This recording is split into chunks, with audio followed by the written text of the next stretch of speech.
ದಿನಗಳಲ್ಲಿ ಇಲ್ಲಿಯವರೆಗೆ ನಮ್ಮನ್ನು ಸುರಕ್ಷಿತವಾಗಿ ಕಾಪಾಡಿ ನಮ್ಮೆಲ್ಲರಿಗೂ ಒಳ್ಳೆಯ ಆರೋಗ್ಯ ಆಯುಷ್ ಕಾಲವನ್ನು ದಯಪಾಲಿಸಿದ್ದಕ್ಕಾಗಿ ನಿಮಗೆ ಸ್ತೋತ್ರ. ಇಲ್ಲಿಯವರೆಗೆ ಅದ್ಭುತವಾದ ರೀತಿಯಲ್ಲಿ ನಿಮ್ಮ ಮಕ್ಕಳು ತಂದೆ ನಿಮ್ಮನ್ನು ಹಾಡಿ ಸ್ತುತಿಸಿ ಮಹಿಮೆ ಪಡಿಸಿದ್ದಾರೆ. ಅವರನ್ನು ನಿಮ್ಮ ಕೃಪೆಯಿಂದ ಜ್ಞಾಪಕ ಮಾಡಿಕೊಳ್ಳಿರಿ. ಅದೇ ರೀತಿ ಸಭಾಪಾಲಕರನ್ನು ಅವರ ಕುಟುಂಬದವರನ್ನು ನಿಮ್ಮ ಕೃಪೆಯಿಂದ ಜ್ಞಾಪಕ ಮಾಡಿಕೊಂಡು ಅವರು ಇನ್ನು ಸೇವೆಯಲ್ಲಿ ಹೆಚ್ಚಾದ ರೀತಿಯಲ್ಲಿ ದುಡಿಯುವಂತೆ ನೀವು ಅವರಿಗೆ ಒಳ್ಳೆಯ ಆರೋಗ್ಯವನ್ನು ಆಯುಷ್ಯವನ್ನು ದಯಪಾಲಿಸಿರಿ. ಈ 4 ದಿವಸ ಈ ಕೂಟಗಳಲ್ಲಿ ಮೊದಲನೇ ದಿವಸಕ್ಕೆ ಅನೇಕರನ್ನು ನೀವು ಬರಮಾಡಿದಕ್ಕಾಗಿ ನಿಮಗೆ ಸ್ತೋತ್ರ. ಈ ಒಂದು ಸಮಯದಲ್ಲಿ ಯಾತಕ್ಕೆ ಬರಲಾರದಂತ ನನ್ನನ್ನು ನಿಮ್ಮ ಕೃಪೆಯಿಂದ ಜ್ಞಾಪಕ ಮಾಡಿಕೊಂಡು ನಿಮ್ಮ ಜೀವವುಳ್ಳ ಮಾತುಗಳನ್ನು ಅನೇಕರಿಗೆ ತಿಳಿಸುವಂತೆ ನನ್ನನ್ನು ಆಯ್ಕೆ ಮಾಡಿಕೊಂಡಿದ್ದಕ್ಕಾಗಿ ನಿಮಗೆ ಸ್ತೋತ್ರ. ಮಾತಾಡುವವನು ನಾನಲ್ಲ, ನೀವೇ ನನ್ನಲ್ಲಿ ಇದ್ದುಕೊಂಡು ನಿಮ್ಮ ಮಕ್ಕಳ ಜೊತೆ ಮಾತನಾಡ್ರಿ. ನನ್ನ ಆಲೋಚನೆಯಿಂದ ನಾನು ಯಾವುದೇ ಮಾತಾಡದಂತೆ ನಿಮ್ಮ ಆಲೋಚನೆ, ನಿಮ್ಮ ವಿವೇಚನೆ, ನಿಮ್ಮ ಪರಿಶುದ್ಧಾತ್ಮ ಸಹಾಯವು ನನಗೆ ದಯಪಾಲಿಸಿ ನಿಮ್ಮ ಪರಿಶುದ್ಧಾತ್ಮ ಸಹಾಯವು ಕೇಳುವವರ ಮೇಲೆಯೂ ಹೇಳ್ತಕ್ಕಂಥ ನನ್ನ ಮೇಲೆಯೂ ಸಹ ನೀವು ದಯಪಾಲಿಸಿ ಈ ಕಾರ್ಯಕ್ರಮವನ್ನು ನಿಮ್ಮ ಚಿತ್ತದ ಮೇರೆಗೆ ನಡೆಸಬೇಕೆಂಬುದಾಗಿ ನಮ್ಮ ಒಡೆಯನು ರಕ್ಷಕನಾದ ಯೇಸು ಕ್ರಿಸ್ತರ ಹೆಸರಿನಲ್ಲಿ ಈ ಚಿಕ್ಕ ಪ್ರಾರ್ಥನೆ ನಿಮ್ಮಲ್ಲಿ ಬೀಳ್ತಾ ಇದ್ದೇನೆ ತಂದೆಯೇ, ಆಮೆನ್. ಯೇಸು ಕ್ರಿಸ್ತರ ಹೆಸರಿನಲ್ಲಿ ನಮ್ಮ ಎಲ್ಲರ ತಂದೆಯಾಗಿರುವಂತಹ ದೇವರನ್ನು ಯೇಸು ಕ್ರಿಸ್ತರ ಹೆಸರಿನಲ್ಲಿ ನಾನು ವಂದಿಸುವವನಾಗಿದ್ದೇನೆ. ಅದೇ ರೀತಿ ಸಭಾಪಾಲಕರನ್ನು, ಸಭೆಯಾಗಿ ಸೇರಿ ಬಂದಂಥ ನಿಮ್ಮೆಲ್ಲರನ್ನು, ಲೇಮಿನ್ಸ್ ಮತ್ತು ಡೆಲಿಗೇಟ್ಸ್ಗಳನ್ನು ಪ್ರತಿಯೊಬ್ಬರಿಗೂ ನಾನು ಹೃದಯಪೂರ್ವಕವಾದ ವಂದನೆಗಳನ್ನು ಸಲ್ಲಿಸುವವನಾಗಿದ್ದೇನೆ. ಈ 4 ದಿನದ ಈ ಕೂಟಗಳಲ್ಲಿ ಮೊದಲನೇ ದಿವಸಕ್ಕೆ ದೇವರು ನಮ್ಮೆಲ್ಲರನ್ನು ಸುರಕ್ಷಿತವಾಗಿ ನಡೆಸಿದ್ದಾರೆ. ಈ 4 ದಿವಸ ಕೂಟಗಳ ಉದ್ದೇಶವೇನೆಂದರೆ, ಪ್ರತಿ ವರ್ಷ ಇದು 2ನೇ ವರ್ಷ. ಹೋದ ವರ್ಷನೂ ಸಹ ನಾವು ಈ 40 days ಫಾಸ್ಟಿಂಗ್ ಟೈಮಲ್ಲಿ ನಾವು 2 ದಿವಸ ಕೂಟವನ್ನು ನಡೆಸಿದ್ದೇವೆ. ಈ ವರ್ಷ ದೇವರ ಚಿತ್ತದ ಮೇರೆಗೆ 4 ದಿವಸ ಕೂಟಗಳನ್ನು ಇಡುವುದಕ್ಕೆ ದೇವರು ನಮಗೆ ಸಹಾಯ ಮಾಡಿದ್ದಾರೆ. ಈ ಒಂದು 4 ದಿವಸ ಕೂಟಗಳಲ್ಲಿ ದೇವರು ನಮ್ಮ ಜೊತೆ ಏನು ಮಾತಾಡುವವರಾಗಿದ್ದಾರೋ ಎಂಬುದಾಗಿ ಎಲ್ಲರೂ ಪ್ರತಿದಿನ ಗಮನವಿಟ್ಟು ಕೇಳಬೇಕು. ಈ 40 days ಫಾಸ್ಟಿಂಗ್ ಅಲ್ಲಿ ಪ್ರತಿ ವರ್ಷ ನಾನಂತೂ ಸಾಯುವವರೆಗೆ ಈ ಒಂದು ಚಾಮರ ಗ್ರಾಮದಲ್ಲಿ ಈ ರೀತಿ ಪ್ರಾರ್ಥನೆ ಕೂಟಗಳನ್ನು ನಾನು ಇಡ್ತಾನೆ ಇರ್ತೀನಿ. ಅನೇಕರಿಗೆ ಜೀವವುಳ್ಳ ಮಾತುಗಳನ್ನು ತಿಳಿಸ್ತಾನೆ ಇರ್ತೀನಿ. ಯಾಕೆ ಗೊತ್ತಾ, ಸುಮಾರು 2.5 ತಿಂಗಳಿಂದ ನನಗೆ ಅನಾರೋಗ್ಯದಿಂದ ಸ್ವಲ್ಪ ನನ್ನ ಜೀವಿತದಲ್ಲಿ ಚಿಕ್ಕ ಸಮಸ್ಯೆಗಳು ಬಂದಾಗ ನನ್ನ ಆರೋಗ್ಯಕ್ಕೋಸ್ಕರ ಸಭೆಯೆಲ್ಲರೂ ಸೇರಿ ಪ್ರಾರ್ಥನೆ ಮಾಡಿದ್ದೀರಿ. ನಾನು ಹಾಸ್ಪಿಟಲಲ್ಲಿ 15 ದಿವಸ ಅಡ್ಮಿಟ್ ಆಗಿದ್ದೆ. ಆ ನಂತರ ನನಗೆ ಆಪರೇಷನ್ ಮಾಡಿದ್ದಾರೆ. ಯಾವುದು ಆಪರೇಷನ್ ಅಂದರೆ, ಕಿಡ್ನಿಯಲ್ಲಿ ನನಗೆ ಸ್ಟೋನ್ ಆಗಿತ್ತು. ಆ ಸ್ಟೋನಿಗೋಸ್ಕರ ನನಗೆ ಆಪರೇಷನ್ ಮಾಡಿದ್ದಾರೆ. ಸಭೆಯೆಲ್ಲರೂ ಸೇರಿ ಆಪರೇಷನ್ ಸಕ್ಸಸ್ ಆಗ್ಬೇಕಂತ ಹೇಳಿ ಎಲ್ಲರೂ ಪ್ರಾರ್ಥನೆ ಮಾಡಿದ್ದೀರಿ. ಅದಕ್ಕೋಸ್ಕರ ನಿಮ್ಮೆಲ್ಲರಿಗೂ ನನ್ನ ಹೃದಯಪೂರ್ವಕವಾದ ವಂದನೆಗಳು ಸಲ್ಲಿಸುತ್ತೇನೆ. ಇನ್ನು ಲೇಟ್ ಮಾಡದ ಹಾಗೆ ನಾವು ವಾಕ್ಯದ ಭಾಗ ಕಡೆಗೆ ಹೋಗೋಣ. ಕುಟುಂಬದಲ್ಲಿರುವ ಸಮಸ್ಯೆಗಳನ್ನು ದೇವರ ವಾಕ್ಯದಿಂದ ಸರಿಪಡಿಸಿಕೊಳ್ಳೋಣ ಬನ್ನಿರಿ ಎಂಬುವ ಈ 4 ದಿವಸ ಕೂಟಗಳಲ್ಲಿ ಕುಟುಂಬ ಎಂದ ತಕ್ಷಣ ಕುಟುಂಬ ಯಜಮಾನರು, ಕುಟುಂಬದಲ್ಲಿರ್ತಕ್ಕಂಥ ಕುಟುಂಬ ಯಜಮಾನರು, ಮಕ್ಕಳು, ಹಿರಿಯರು, ಇವರೆಲ್ಲರನ್ನು ಸೇರಿಸಿ ನಾವು ಕುಟುಂಬ ಎಂಬುದಾಗಿ ಕರೀತೇವೆ. ಮತ್ತೊಂದು ಪದದಲ್ಲಿ ನಾವು ಆಲೋಚನೆ ಮಾಡೋದಾದರೆ, ಕುಟುಂಬದಲ್ಲಿ ಗಂಡ, ಹೆಂಡತಿ, ಮಕ್ಕಳು, ಹಿರಿಯರು, ಇವರಿಗೆ ನಾವು ಕುಟುಂಬ ಎಂಬುದಾಗಿ ಕರೀತೇವೆ. ಆದರೆ ಈ ಕುಟುಂಬಗಳಲ್ಲಿ ನಾವು ಏನು ಆಲೋಚನೆ ಮಾಡಬೇಕಾಗಿದೆ ಅಂದರೆ, ನಾವು ಬ್ಯಾನರ್ ಮೇಲೆ ಟೈಟಲ್ ಹಾಕಿದ್ದೇವೆ, ಒಂದು ಅಂಶವನ್ನು ಕೊಟ್ಟಿದ್ದೇವೆ. ಏನಂತ? ಕುಟುಂಬದಲ್ಲಿರುವ ಸಮಸ್ಯೆಗಳನ್ನು ದೇವರ ವಾಕ್ಯದಿಂದ ಸರಿಪಡಿಸಿಕೊಳ್ಳೋಣ ಬನ್ನಿರಿ ಎಂಬುದಾಗಿ ಹಾಕಿದ್ದೇವೆ. ಅದರ ಉದ್ದೇಶ ಎಷ್ಟು ಜನರಿಗೆ ಅರ್ಥ ಆಗಿದೆ? ಅದರ ಉದ್ದೇಶ ಎಷ್ಟು ಜನರಿಗೆ ಅರ್ಥ ಆಗಿದೆ? ಕುಟುಂಬಗಳಿವೆ, ಅನೇಕ ಕುಟುಂಬಗಳಲ್ಲಿ ಯಾವುದೋ ಒಂದು ಸಮಸ್ಯೆಗಳಿವೆ. ಧನಿಕನಾದರೂ ಸಹ ಅವನ ಕುಟುಂಬಗಳಲ್ಲಿಯೂ ಸಹ ಸಮಸ್ಯೆಗಳಿವೆ, ಬಡವರಾದರೂ ಬಡವರ ಕುಟುಂಬದಲ್ಲಿಯೂ ಸಹ ಸಮಸ್ಯೆಗಳಿವೆ. ಈ ಭೂಮಿ ಮೇಲೆ ಬದುಕ್ತಕ್ಕಂತ ಒಂದು ಕುಟುಂಬ ಇಲ್ಲ, ಅವ್ರ ಮನೆಯಲ್ಲಿ ಸಮಸ್ಯೆನೇ ಇಲ್ಲ ಎಂಬುವಂತ ಒಂದು ಕುಟುಂಬ ಒಂದಾದ್ರೂ ಇದೆಯಾ? ಈ ಪ್ರಪಂಚದಲ್ಲೇ ಅಧಿಕವಾದ ಧನವಂತರು ಯಾರಾದ್ರೂ ಇದ್ದಾರೋ, ಬಿಲಿಗೇಟ್ಸ್ಗಳು ಇದ್ದಾರೋ, ಅವರ ಮನೆಯಲ್ಲಿ ಸಮಸ್ಯೆಗಳು ಇಲ್ಲಂತಿಲ್ಲ. ಪ್ರತಿಯೊಬ್ಬರ ಮನೆಯಲ್ಲಿ ಸಮಸ್ಯೆಗಳು ಎನ್ನುವುದು ಇದೆ. ಈ ಸಮಸ್ಯೆಗಳಿಂದ ಕುಟುಂಬದಲ್ಲಿ ಏನಾಗ್ತಾ ಇದೆ ಅಂದ್ರೆ ಕುಟುಂಬಗಳು ಒಡೆದು ಹೋಗ್ತಾ ಇವೆ. ಏನಾಗ್ತಾ ಇವೆ? ಕುಟುಂಬಗಳು ಒಡೆದು ಹೋಗ್ತಾ ಇವೆ. ಹೇಗೆ ಒಡೆದು ಹೋಗ್ತಾ ಇವೆ ಎಂಬುದಾಗಿ ನಾವು ಆಲೋಚನೆ ಮಾಡೋದಾದ್ರೆ ಒಂದು ಉದಾಹರಣೆ ಹೇಳ್ತೀನಿ ಕೇಳ್ರಿ. ಕುಟುಂಬಗಳು ಹೇಗೆ ಒಡೆದು ಹೋಗ್ತಾ ಇವೆ ಎಂಬುದಾಗಿ ಒಂದು ಉದಾಹರಣೆ ಹೇಳ್ತೀನಿ, ಚೆನ್ನಾಗಿ ಕೇಳ್ರಿ.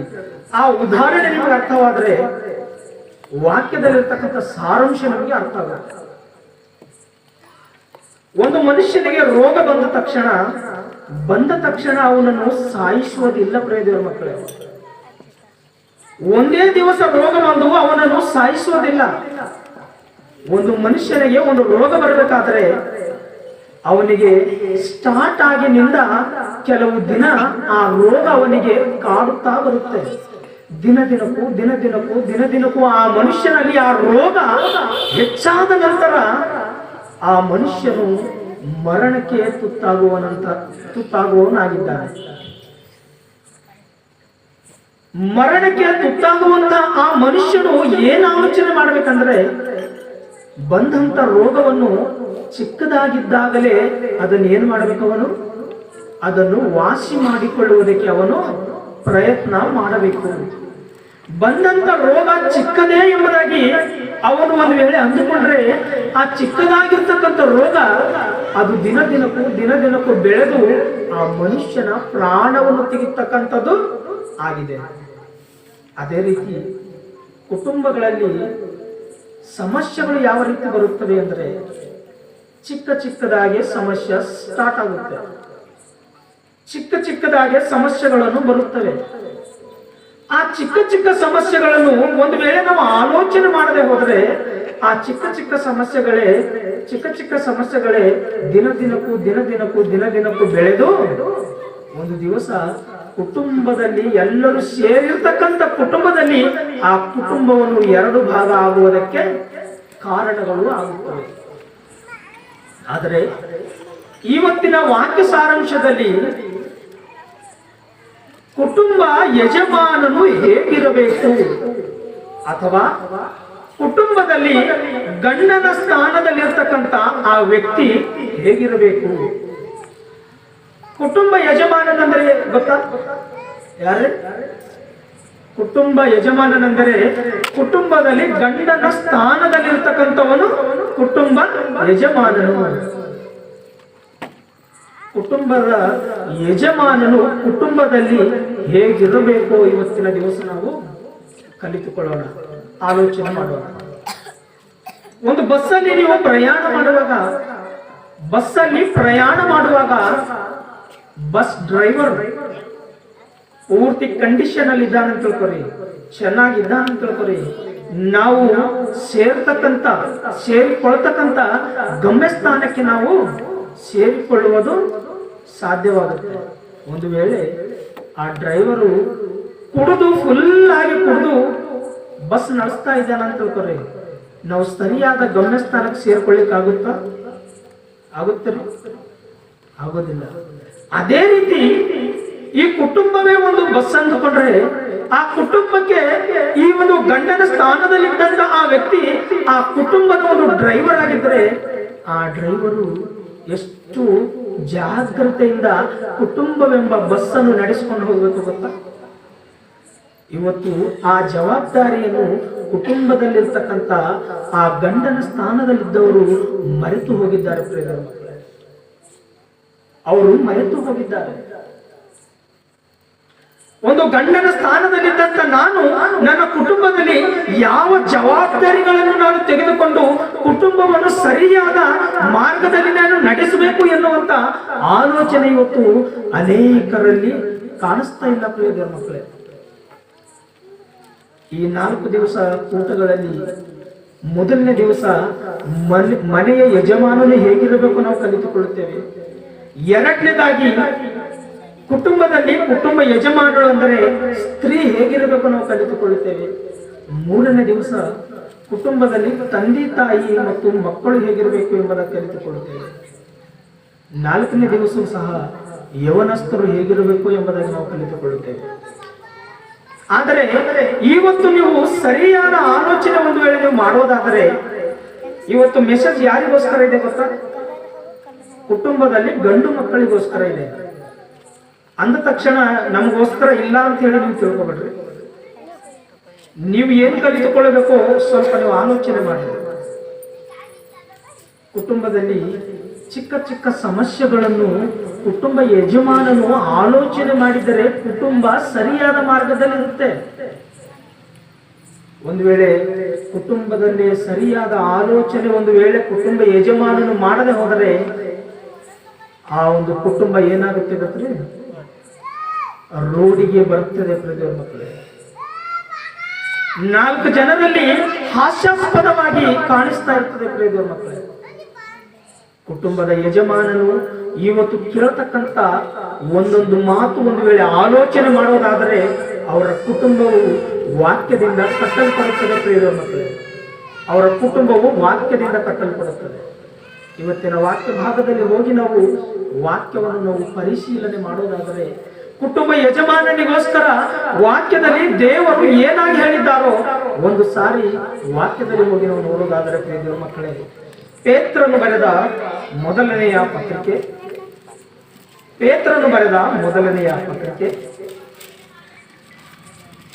3ನೇ ಅಧ್ಯಾಯ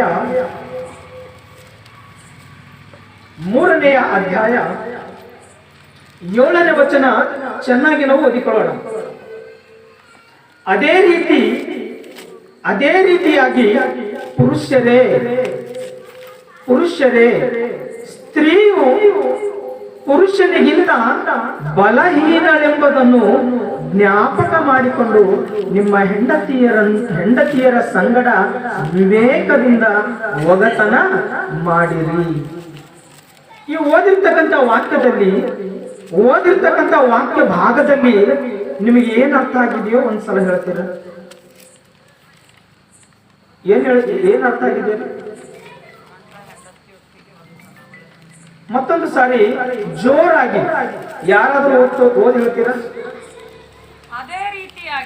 ಅದೇ ರೀತಿಯಾಗಿ ಪುರುಷರೇ ಸ್ತ್ರೀಯು ಪುರುಷನಿಗಿಂತ ಬಲಹೀನಳೆಂಬುದನ್ನು ಜ್ಞಾಪಕ ಮಾಡಿಕೊಂಡು ನಿಮ್ಮ ಹೆಂಡತಿಯರ ಸಂಗಡ ವಿವೇಕದಿಂದ ಒಗತನ ಮಾಡಿರಿ.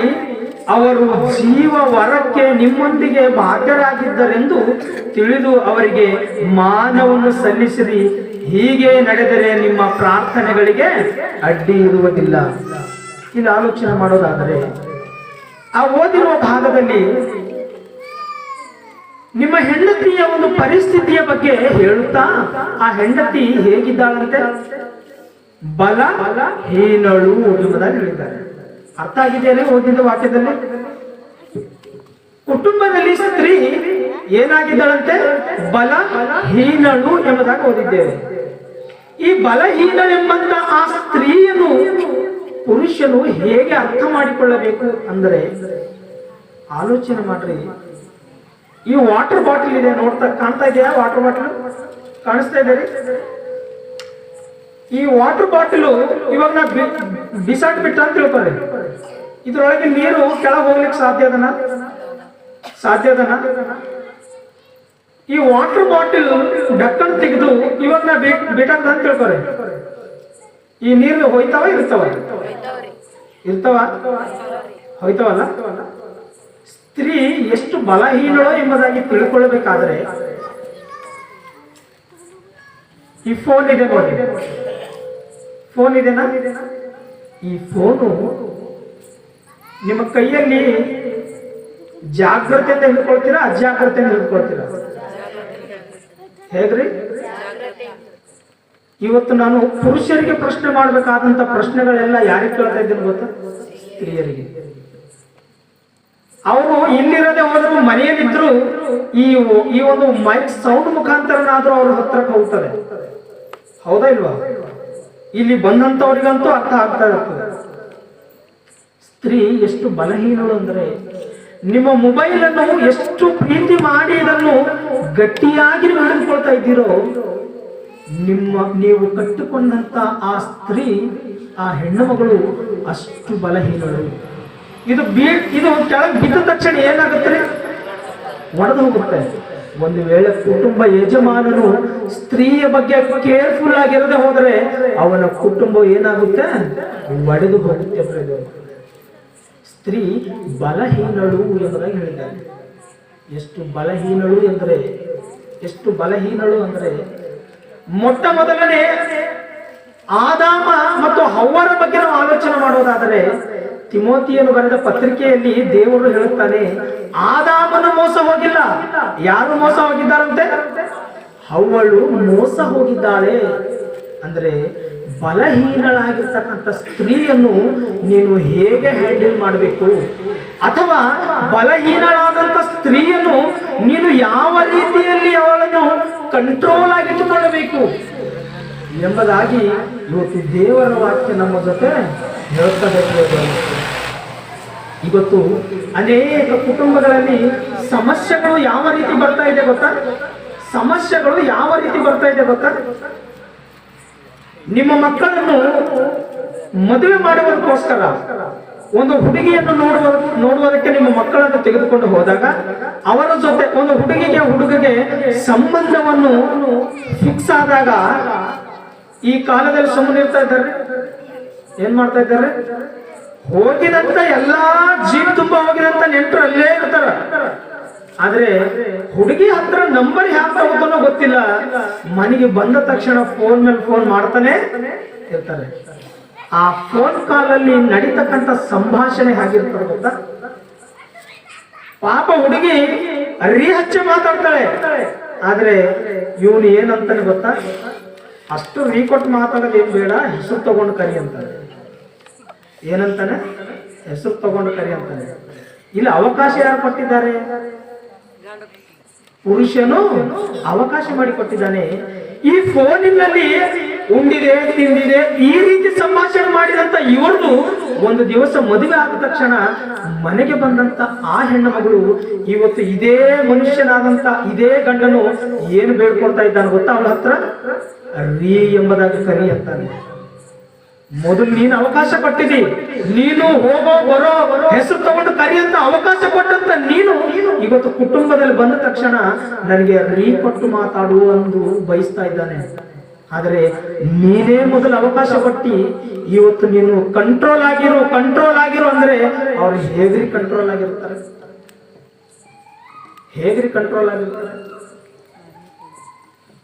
ಈ ಒಂದು ಸಮಸ್ಯೆ ಕುಟುಂಬದಲ್ಲಿ ಚಿಕ್ಕದಾಗಿ ಸ್ಟಾರ್ಟ್ ಆಗಿ ಅದು ದೊಡ್ಡದಾಗಿ ಅದು ಯಾವ ರೀತಿಯ ದಾರಿ ತೆಗಿತಾ ಇದೆ ಅಂದ್ರೆ, ಇವತ್ತು ನೀವು ಚೆನ್ನಾಗಿ ಆಲೋಚನೆ ಮಾಡ್ರಿ. ಇವನು ಕುಟುಂಬದಲ್ಲಿ ಬಂದ ತಕ್ಷಣ ನನಗೆ ಮರ್ಯಾದೆಯಿಂದ ಕರಿಬೇಕಂದ ತಕ್ಷಣ ಅವಳು ಮರ್ಯಾದೆಯಿಂದ ಕರಿತಾ ಇಲ್ಲ. ಮರ್ಯಾದೆಯಿಂದ ಕರೆದ ಹೋದ ನಂತರ ಇವನಿಗೆ ಸಿಟ್ಟು ಬಂದು ಏನ್ ಮಾಡ್ತಾ ಇದ್ದಾನೆ ಗೊತ್ತಾ? ಹೊಡಿತಾನೆ. ಹೊರಗೆ ಬಂದು ಏನಂತ ಗೊತ್ತಾ? ಹೆಣತಿ ಅಂದ ತಕ್ಷಣ ಕಣ್ಣು ಈ ರೀತಿಯಾಗಿ ನೋಡಿದ್ರೆ ಗುರುಕಾಯಿಸಿದ್ರೆ ಅವಳು ಏನಾಗ್ಬೇಕಂತೆ? ಇಲಿಯಾಗಿ ಮೂಲೆಯಲ್ಲಿ ಕೊಡ್ಬೇಕಂತೆ. ಅದೇ ರೀತಿ ಬರೆಯಲ್ಪಟ್ಟದಲ್ಲಿ ಇನ್ನು ಹೆಂಡತಿಯನ್ನು ನೀನೇನು ಮಾಡ್ಬೇಕಂತ? ಸನ್ಮಾನಿಸಬೇಕು ಎಂಬುದಾಗಿ ಹೇಳಿದ್ದಾರೆ. ಅಂದ್ರೆ ಹೆಂಡತಿಗೆ ತಲೆ ಮೇಲೆ ಕೂಡಿಸ್ಕೊಂತೀರಿ ಬ್ರದರ್ ಎಂಬುದಾಗಿ ಪುರುಷರಿಗೆ ಡೌಟ್ ಇರ್ಬೋದು. ಚೆನ್ನಾಗಿ ಕೇಳಿದ್ರೆ ನಿಮ್ಗೆ ಅರ್ಥ ಆಗುತ್ತೆ. ಅಂದ್ರೆ ಕುಟುಂಬದಲ್ಲಿ ಸಮಸ್ಯೆ ಬರಲಾರದಂತೆ ಇರಬೇಕು ಅಂದ್ರೆ ಚಿಕ್ಕ ಸಮಸ್ಯೆ ಬಂದ ತಕ್ಷಣ ಅದನ್ನು ಗುರುತಿಸುವಂತ ಸ್ಥಿತಿಯಲ್ಲಿ ಯಾರಿರ್ಬೇಕ್ರಿ? ಕುಟುಂಬ ಯಜಮಾನನು ಇರಬೇಕು. ಓಹೋ, ಈ ಚಿಕ್ಕ ಸಮಸ್ಯೆ ದೊಡ್ಡದಾಗಬಾರ್ದಂದ್ರೆ ಇವಾಗ ನಾನು ಏನ್ ಮಾಡ್ಬೇಕು? ಚಿಕ್ಕದಾಗಿದ್ದಾಗ ಏನ್ ಮಾಡ್ಬೇಕದು ತೆಗೆದು ಹಾಕಬೇಕು. ಈ ಸಮಸ್ಯೆ ದೊಡ್ಡದಾಗೋದಕ್ಕೆ ಸಾಧ್ಯ ಇಲ್ಲ ಎಂಬುದಾಗಿ. ಇನ್ನು ಈಸಿಯಾಗಿ ಅರ್ಥ ಮಾಡಿಕೊಳ್ಳೋದಕ್ಕೆ, ನೀವು ಹೊಲದ ಕೆಲಸಕ್ಕೆ ಹೋಗ್ತಾ ಇರ್ತೀರ. ಹೊಲದ ಕೆಲಸಕ್ಕೆ ಹೋಗುವಾಗ ನೀವು ಕಾಲಿಗೆ ಮುಳ್ಳು ಮುರಿತದ ಇಲ್ಲ? ಮುಳ್ಳು ಮುರಿದ ತಕ್ಷಣ ಚಂದ ಮುರಿದೇವ ಅಂತ ಹೇಳಿ ಕಾಲಾಗೆ ಇಟ್ಕೋತೀರ.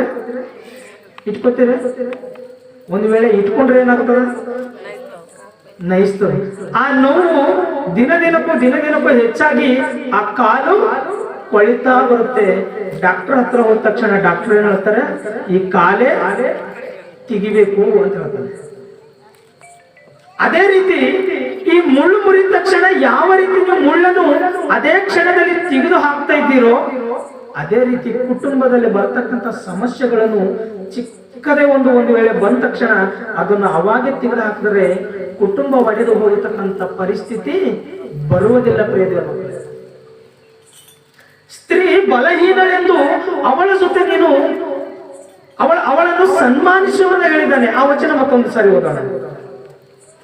ಅದೇ ರೀತಿಯಾಗಿ ಪುರುಷರೇ, ಸ್ತ್ರೀಯು ಪುರುಷನಿಗಿಂತ ಬಲಹೀನಳೆಂದು ಜ್ಞಾಪಕ ಮಾಡಿಕೊಂಡು ನಿಮ್ಮ ಹೆಂಡತಿಯರ ಸಂಗಡ ವಿವೇಕದಿಂದ ಒಗತನ ಮಾಡಿರಿ. ವಿವೇಕ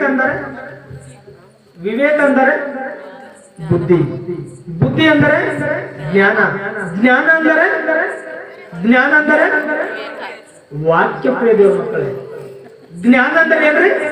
ವಾಕ್ಯ. ಈ ವಾಕ್ಯದಿಂದ ನೀನು ನಿನ್ನ ಕುಟುಂಬವನ್ನು ನೀನು ಏನ್ ಮಾಡ್ಬೇಕಂತೆ? ಪರಿಪಾಲನೆ ಮಾಡಬೇಕು. ವಾಕ್ಯ ಎಂಬುವುದರಿಂದ ನೀನು ಕುಟುಂಬವನ್ನು ಪರಿಪಾಲನೆ ಮಾಡಬೇಕು ಅಥವಾ ನಿನ್ನ ಕುಟುಂಬವನ್ನು ನಡೆಸಬೇಕು ಎಂಬುದಾಗಿ ಹೇಳಿದ್ದಾನೆ. ಅಂದರೆ ಕುಟುಂಬ ಯಜಮಾನನಿಗೆ ಏನು ಗೊತ್ತಿರಬೇಕಂತೆ? ದೇವರ ವಾಕ್ಯ ಗೊತ್ತಿರಬೇಕು ಎಂಬುದಾಗಿ ಹೇಳಿದ್ದಾರೆ. ಆದರೆ ಇವತ್ತು ಕುಟುಂಬದಲ್ಲಿ ಎಷ್ಟು ಕುಟುಂಬ ಯಜಮಾನರಿಗೆ ವಾಕ್ಯ ಗೊತ್ತಿದೆ? ಎಷ್ಟು ಜನರಿಗೆ ವಾಕ್ಯ ಗೊತ್ತಿದೆ? ವಾಕ್ಯ ಯಾಕೆ ಗೊತ್ತಿಲ್ಲ ನಾನು ಹೇಳ್ತೀನಿ. ಸಂಡೇ ಈ ಚಾಮಳ ಗ್ರಾಮದಲ್ಲಿ ಸಂಡೇ ಆರಾಧನೆ ನಡೀತದ. ಚಾಮಳ ಗ್ರಾಮನೇ ಬಿಡ್ರಿ, ಅನೇಕ ಗ್ರಾಮಗಳಲ್ಲಿ ಸಂಡೇ ದಿವಸ ಚರ್ಚ್ ನಡೀತದೆ. ಎಷ್ಟು ಗಂಟೆಗೆ ಸ್ಟಾರ್ಟ್ ಆಗುತ್ತೆ? 10:10ವರೆಗೆ ಸ್ಟಾರ್ಟ್ ಆಗುತ್ತೆ. 10ವರೆಗೆ ಸ್ಟಾರ್ಟ್ ಆಗ್ತಕ್ಕಂಥ ಈ ಚರ್ಚ್ ಕಾಂಪೌಂಡ್ ಇದೆ ನೋಡ್ರಿ. ಈ ಚರ್ಚ್ ಕಾಂಪೌಂಡ್ ಮೇಲೆ ಅವ್ರು ಎಷ್ಟು ಹೊತ್ತು ಕೂಡ್ತಾರೆ ಗೊತ್ತಾ? ನಿಮ್ಮ ಕುಟುಂಬ ಯಜಮಾನರು ಚರ್ಚ್ ಕಾಂಪೌಂಡ್ ಮೇಲೆ ಎಷ್ಟೊತ್ತು ಕೂಡ್ತಾರೆ ಗೊತ್ತಾ? 10 ಗಂಟೆಯವರೆಗೆ ಕೂಡ್ತಾರೆ. ಅಲ್ಲಿಯವರೆಗೆ ನೀವೇನ್ ಮಾಡ್ತೀರಿ? ಕುಟುಂಬದಲ್ಲಿ ನಿಮ್ಮ ಕೆಲಸಗಳನ್ನು ಮಾಡಿಕೊಂಡು ನೀವು ಚರ್ಚಿಗೆ ಹೋಗ್ಬೇಕು ಎಂಬುದಾಗಿ ನೀವು ಆಲೋಚನೆ ಮಾಡುವಾಗ ಈ ಕುಟುಂಬ ಯಜಮಾನನು ಚರ್ಚ್ ಕಾಂಪೌಂಡ್ ಅನ್ನು ಬಿಟ್ಟು ಎಲ್ಲಿಗೆ ಬರ್ತಾನೆ? ಮನೆಗೆ ಬರ್ತಾನೆ. ಮನೆಗೆ ಬಂದು ಹೆಂಡತಿಗೆ ಒಂದು ಒಳ್ಳೆ ಮಾತು ಹೇಳ್ತಾನೆ. ಏನೋ ಆ ಒಳ್ಳೆ ಮಾತು? ಚರ್ಚಿಗೆ ಟೈಮ್ ಆಗಿ ದಿನ ಇಲ್ಲೇ ಮನೆಗೆ ಇರ್ತೀರಿ, ಹೋಗಲ್ರೆ? ಏನಂತಂದ್ರೆ ಒಳ್ಳೆ ಮಾತ, ಖರಾಬ್ ಮಾತ? ಒಳ್ಳೆ ಮಾತೆ ಅಲ್ಲ, ಒಳ್ಳೆ ಮಾತೆ. ಆದ್ರೆ ಅದರಲ್ಲಿ ಇರ್ತಕ್ಕಂಥ ಭಾವನೆ ಒಂದು ಆಲೋಚನೆ ಮಾಡಿ. 10 ಗಂಟೆ ತನಕ ಚರ್ಚ್ ಕಾಂಪೌಂಡ್ ಮೇಲೆ ಕುಂತಂತ ನೀನು ಕುಂತು ಏನ್ ಕೆಲಸ ಮಾಡಿದಪ್ಪ ಅಂದ್ರೆ, ಬೀಡಿ ಬಿಡಿದು, ಸಿಗರೇಟ್ ಸೇದಿ, ಗುಟ್ಕಾ ತಿಂದು, ಈ ರೀತಿ ಟೈಮ್ ಪಾಸ್ ಮಾಡಿದಂತ ನೀನು 10 ಗಂಟೆಗೆ ಮನೆಗೆ ಹೋಗಿ ಏನ್ ಮಾಡ್ತಾ ಇದ್ದೀ ಗೊತ್ತಾ? ನಿನ್ನ ಹೆಂಡತಿ ಮಕ್ಕಳನ್ನು ಚರ್ಚಿಗೆ ಟೈಮಿಗೆ ಹೋಗಲ್ರೆ? ಯಾಕೆ ನೀನು ಬರಬಾರ್ದ? ನಾನಿವತ್ತು ಪ್ರತಿ ಪುರುಷನಿಗೆ ಕೇಳ್ತಕ್ಕಂಥ ಪ್ರಶ್ನೆ ಏನು ಅಂದ್ರೆ, ಕುಟುಂಬದಲ್ಲಿ ಚರ್ಚೆಗೆ ಮೊಟ್ಟ ಮೊದಲನೇದಾಗಿ ರೆಡಿ ಆಗ್ಬೇಕಾದವರು ಯಾರು? ಯಾರೇ? ಕುಟುಂಬದ ಯಜಮಾನ. ಬಸ್ ನಿಂತಿದೆ, ಬಸ್ ಡ್ರೈವರ್ ಇಲ್ಲ. ಬಸ್ ನಿಂತಿದೆ, ಬಸ್ ಡ್ರೈವರ್ ಇಲ್ಲ. ಆದ್ರೆ ಆ ಬಸ್ಸು ಮುಂದಕ್ಕೆ ಹೋಗ್ಲಿಕ್ಕೆ ಸಾಧ್ಯನಾ? ಆದ್ರೆ ಒಂದು ರೀತಿ ಸಾಧ್ಯವಾಗಿದೆ. ಬಸ್ಸಿನ ಡ್ರೈವರ್ ಇಲ್ಲ, ಆದ್ರೂ ಬಸ್ ಮುಂದಕ್ಕೆ ಹೋಗ್ಲಿಕ್ಕೆ ಸಾಧ್ಯ ಇದೆ. ಯಾವ ರೀತಿ ಗೊತ್ತಾ? ಬಸ್ಸಿಗೆ ಹ್ಯಾಂಡ್ ಬ್ರೇಕ್ ಎಂಬುದಾಗಿ ಇರುತ್ತೆ, ಅದು ಹಾಕಬಾರ್ದು. ಆಕ್ಚುಲಿ ಬಸ್ ನಿಂತಾಗ ಹ್ಯಾಂಡ್ ಬ್ರೇಕ್ ಹಾಕ್ತಾರೆ. ಯಾಕೆ? ಅದು ಮುಂದಕ್ಕೂ ಹೋಗ್ಬಾರ್ದು, ಹಿಂದಕ್ಕೂ ಬರಬಾರ್ದು ಎಂಬುದಾಗಿ ಹ್ಯಾಂಡ್ ಬ್ರೇಕ್ ಹಾಕ್ತಾರೆ, ಅಥವಾ ಗೇರಲ್ಲಿ ಇಡ್ತಾರೆ. ಇವಾಗ ಗೇರಲ್ಲೂ ಇಟ್ಟಿಲ್ಲ, ನ್ಯೂಟ್ರಲ್ ಆಗಿದೆ. ಹ್ಯಾಂಡ್ ಬ್ರೇಕು ಹಾಕಿಲ್ಲ, ಅದು ನ್ಯೂಟ್ರಲ್ ಆಗಿದೆ. ಇವಾಗ ಬಸ್ ಮುಂದಕ್ಕೆ ಹೋಗ್ಲಿಕ್ಕೆ ಅವಕಾಶ ಇದೆ. ಹೇಗೆ ಹೋಗುತ್ತೆ? ಸ್ಪೀಡಾಗಿ ಹೋಗೋದಿಲ್ಲ, ಮೆಲ್ಲಗೆ ಸ್ಟಾರ್ಟ್ ಆಗುತ್ತೆ. ಸ್ಟಾರ್ಟ್ ಆಗುತ್ತಾ ಅದು ಏನಾಗುತ್ತೆ? ಮುಂದಕ್ಕೆ ಹೋಗ್ತಾ ಅದು ಸ್ಪೀಡ್ ಜಾಸ್ತಿ ಆಗಿ ಎಲ್ಲಿ ಹೋಗ್ಬಿಡುತ್ತೆ? ರೋಡ್ ಪಕ್ಕದಲ್ಲಿ ಹೋಗಿ ಬೀಳುತ್ತದೆ. ಇವಾಗ ಹೋಗದೇ ಇಲ್ರಿ, ಮುಂದಕ್ಕೆ ಹೋಗದೇ ಇಲ್ಲ. ಇವತ್ತು ಕುಟುಂಬದ ಯಜಮಾನನು ಇವತ್ತು ಕುಟುಂಬಕ್ಕೆ ಎರಡು ವಿಷಯಗಳನ್ನು ಮರಿತಾ ಇದ್ದಾನೆ. ಏನು ಗೊತ್ತಾ? ತನ್ನ ಕಂಟ್ರೋಲ್ ಅಲ್ಲಿ ಇಟ್ಕೋಬೇಕು ಕುಟುಂಬವನ್ನು, ತನ್ನ ಮಕ್ಕಳನ್ನು ಹೆಂಡತಿಯನ್ನು ಕ್ರಮ ಪದ್ಧತಿಯಲ್ಲಿ ನಡೆಸಬೇಕು. ಈ ಎರಡು ಮರೆತು ಹೋಗಿ ಅವನಿಗಿಷ್ಟ ಬಂದ ಹಾಗೆ ಅವನು ಹೊರಗಡೆ ಜೀವಿಸ್ತಾ ಇದ್ದಾನೆ. ಇವತ್ತು ಕುಟುಂಬದಲ್ಲಿ ಇರತಕ್ಕಂತ ಕುಟುಂಬ ಸಭಿಕರನ್ನು ಅವ್ರು ಏನಾಗ್ತಾ ಇದ್ದಾರೋ ಅವನಿಗೂ ಚಿಂತೆನೆ ಇಲ್ಲ. ಆಲೋಚನೆ ಮಾಡಿರ್ಬೇಕು ಮಕ್ಕಳೇ. ಈ ರೀತಿಯಾದಂತ ಈ ಕುಟುಂಬಗಳಲ್ಲಿ ಇರ್ತಕ್ಕಂಥ ಸಮಸ್ಯೆಗಳನ್ನು ಒಂದೊಂದಾಗಿ ಹೆಚ್ಚಾಗಿ ಅವು ಏನಾಗ್ತಾ ಇದೆ? ಕುಟುಂಬಗಳು ಒಡೆದು ಹೋಗ್ತಾ ಇವೆ ಮಕ್ಕಳೇ. ಆಲೋಚನೆ ಮಾಡ್ರಿ.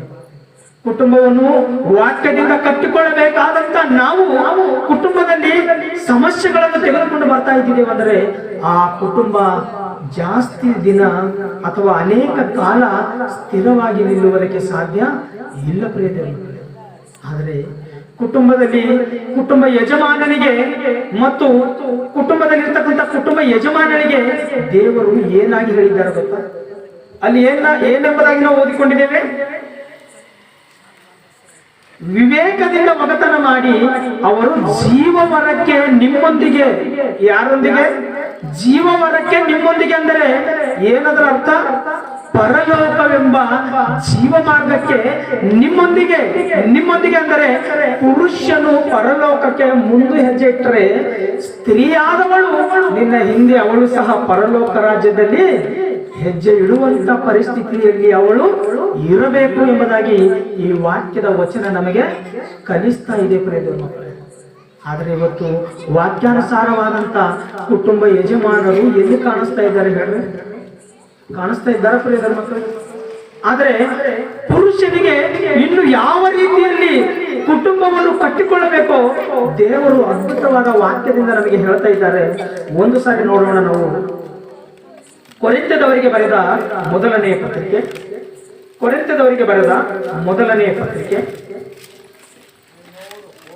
14ನೇ ಅಧ್ಯಾಯ 35ನೇ ವಚನ. 14ನೇ ಅಧ್ಯಾಯ 35ನೇ ವಚನ. ಅವರು ಅಂದರೆ ಅವರು ಏನಾದರೂ ಅಂದ್ರೆ ಯಾರು ಗೊತ್ತಾ? ಕುಟುಂಬದಲ್ಲಿರ್ತಕ್ಕಂಥ ಸ್ತ್ರೀ. ಅವರು ಏನಾದರೂ ತಿಳಿದುಕೊಳ್ಳುವುದಕ್ಕೆ ಅಪೇಕ್ಷಿಸಿದರೆ ಮನೆಯಲ್ಲಿ ತಮ್ಮ ಗಂಡಂದಿರನ್ನು ಕೇಳಲಿ. ಸ್ತ್ರೀಯರು ಸಭೆಯಲ್ಲಿ ಮಾತಾಡುವುದು ನಾಚಿಕೆಗೆಟ್ಟ ಕೆಲಸವಾಗಿದೆ. ಅಲ್ಲಿ ನಾವು ಗಮನಿಸಬೇಕಾದಂತ ವಿಷಯ ಏನೆಂದರೆ ಅವರು ಏನಾದರೂ ತಿಳಿದುಕೊಳ್ಳುವುದಕ್ಕೆ ಅಪೇಕ್ಷಿಸಿದರೆ ಮನೆಯಲ್ಲಿ ತಮ್ಮ ಗಂಡಂದಿರನ್ನು ಕೇಳಲಿ ಅಂದಿದ್ದಾರೆ. ಅಂದ್ರೆ ಇವಾಗ ಗಂಡನು ಯಾವ ಸ್ಥಿತಿಯಲ್ಲಿರಬೇಕು? ಕುಟುಂಬದಲ್ಲಿ ಏನಾದರೂ ತಿಳಿದುಕೊಳ್ಳಬೇಕಂದರೆ ಸ್ತ್ರೀ ಗಂಡನ ಹತ್ತಿರ ಹೋಗಿ ತಿಳಿದುಕೊಳ್ಳಬೇಕಂತೆ. ಅಂದರೆ ಗಂಡನು ಎಲ್ಲಾ ತರದ ಜ್ಞಾನ ಉಳ್ಳವನಾಗಿ ಇರಬೇಕು, ಲೋಕ ಜ್ಞಾನ ಉಳ್ಳವನಾಗಿರಬೇಕು, ವಾಕ್ಯ ಜ್ಞಾನ ಉಳ್ಳವನು ಆಗಿರಬೇಕು ಅಂತ ಅದರ ಅರ್ಥ.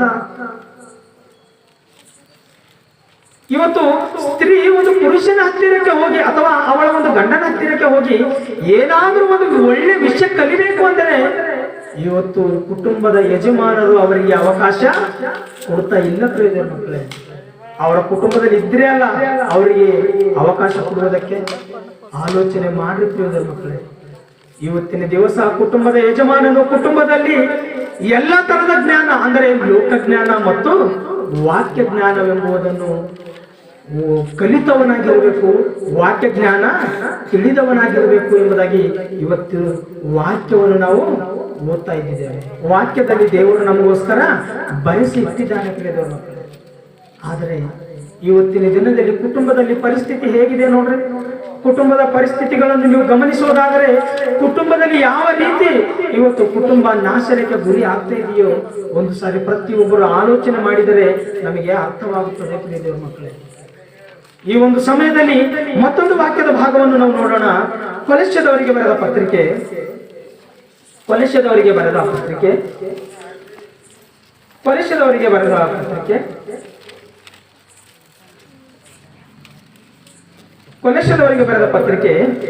3ನೇ ಅಧ್ಯಾಯ 19ನೇ ವಚನ ನಾವು ನೋಡಿಕೊಳ್ಳೋಣ. ಪುರುಷರೇ ನಿಮ್ಮ ಹೆಂಡತಿಯರನ್ನು ಪ್ರೀತಿಸಿ ಅವರಿಗೆ ನಿಷ್ಠೂರವಾಗಿ ಏನ್ ಹೇಳಿದ್ದಾರೆ ಪುರುಷನಿಗೆ? ನಿಮ್ಮ ಹೆಂಡತಿಯನ್ನು ನೀವು ಪ್ರೀತಿಸಿ ಅವರಿಗೆ ನಿಷ್ಠೂರ ಅಂದರೆ ಅವರಿಗೆ ನಿರಾಶೆ ಮಾಡಬೇಡಿರಿ ಎಂಬುದಾಗಿ ಹೇಳಿದ್ದಾರೆ.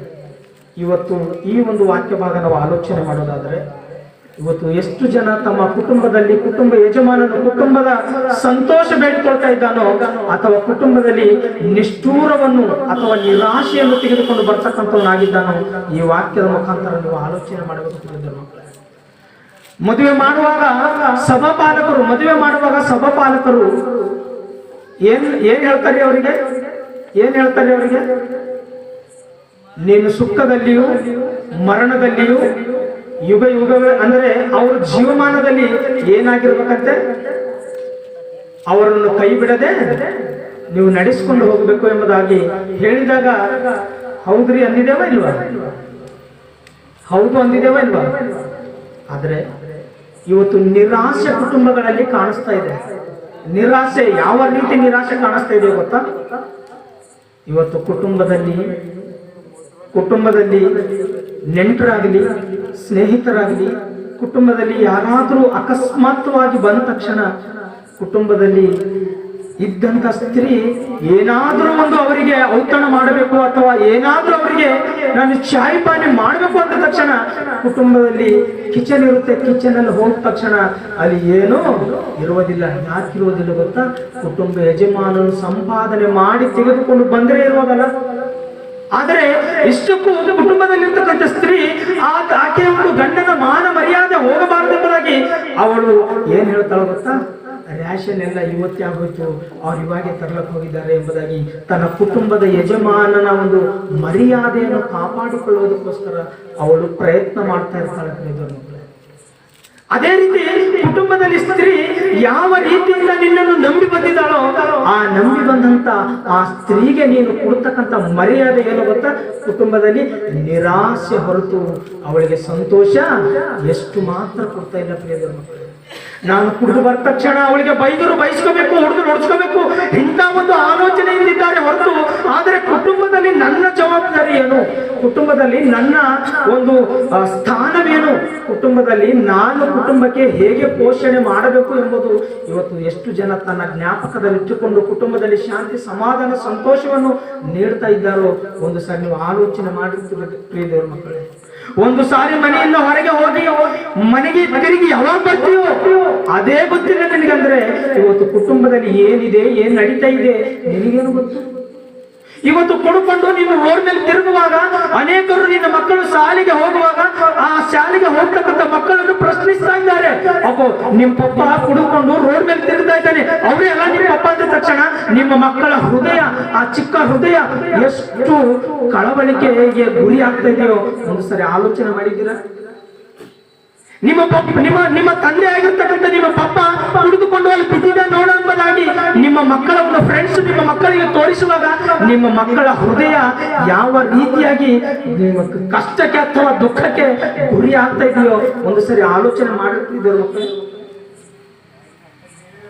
ಕುಟುಂಬದಲ್ಲಿ ಕುಟುಂಬ ಯಜಮಾನನು ಒಂದು ವೇಳೆ ಸರಿಯಾದ ರೀತಿಯಲ್ಲಿ ಪದ್ಧತಿಯಲ್ಲಿ ಇರದೆ ಹೋದರೆ ಇವತ್ತು ಕುಟುಂಬದಲ್ಲಿ ಈ ಇಂಥ ಒಂದು ಪರಿಸ್ಥಿತಿ ನೋಡುವಂತ ಪರಿಸ್ಥಿತಿ ಅನೇಕ ಕುಟುಂಬಗಳಲ್ಲಿ ಕಾಣಿಸ್ತಾ ಇದೆ ಮಕ್ಕಳು.